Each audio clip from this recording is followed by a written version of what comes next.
fantastic result and a great return on our investment. Now, the updated version addresses some things that have been identified since, and that is different groups of women or categories of women who still have obstacles to overcome, or they didn't quite see themselves in that first ad. Tell us about that. So one of the things we wanted to do was to showcase older women. So you heard the Maya Angelou poem, My Mothers, My Grandmothers, and we had some amazing women doing military fitness at the age of 60. And we also know that when women have breaks in their normal routine, like when they have a baby, you can't have a much bigger break than that. Sometimes when they're pregnant, when they come back, they worry about exercising. So we wanted to showcase that, and we got a fantastic reaction from women as we did that. There was a big survey and some data last year for the first time in Australia, which did find that gender is a defining factor in sporting opportunities. Neslihan, you can tell us a bit about that. Tell us about your relationship with sport as it's developed through your life.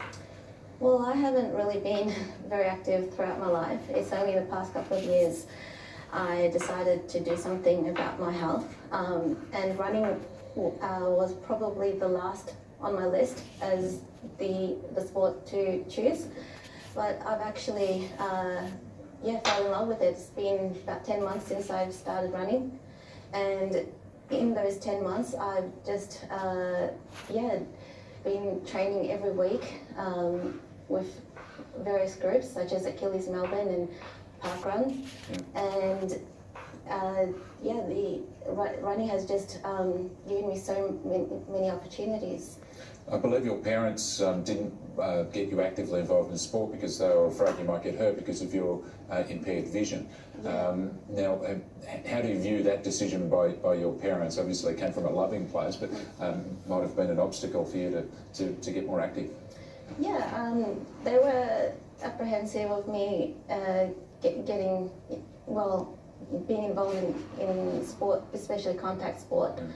Because as a child, whenever I participated in ball sports, I was hit in the face a couple of times, and that was very discouraging, both from my parents' perspective, but also from my perspective. I was very afraid to get involved, but I think throughout the years, various things have happened throughout my life, and I ended up hitting rock bottom, and then I decided, well, I need to make a change. I need to say yes to opportunities. I need to take the steering wheel to my life, and just get fit and active. Yeah. And Jenny, is Neslihan's a familiar story to you? Since particularly that big ad campaign came out? Yes, very much so. I mean, I think lots of people talk about habit for life, and there's a few of us who go through every stage of our life exercising all the time. It's much more common to stop than to start. And when you start again, it's so important you find the right thing for you, which Nes absolutely has with the running, and then that you get encouragement and support, and also you get a sense that there are women like you doing this, which is why we're so excited that this partnership has come all the way to Australia. This is our first international partnership, and to be able to go home and to say to British women, there are Australian women who feel the same, who are experiencing the same, that's very powerful. Yeah, and Australia is looking at setting up a lottery system. Your ad campaign was paid for by the lottery in the UK that we want to replicate in Australia. That's just one of the reasons we want to replicate it, by the way. More medals and all the rest of it is participation.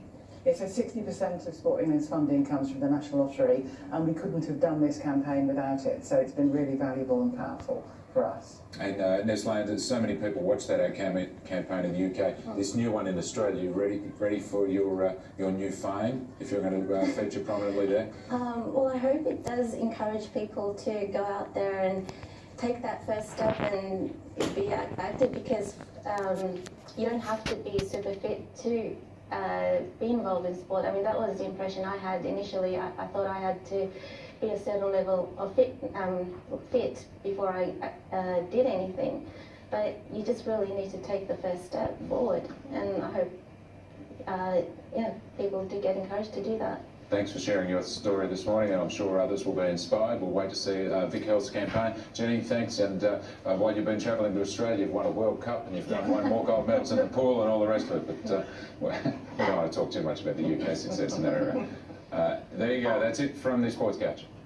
Yes, don't encourage her. Don't encourage that nation. They're doing far too well on the sporting front, aren't they? How dare they pump all this money in and actually get these results? Damn it. But good luck to Vic Health, a great agency that does a whole lot of really good work. And they're taking up this challenge and see if they can get women active here as well. Big thumbs up. Let's go to the weather now. Good morning, Nate.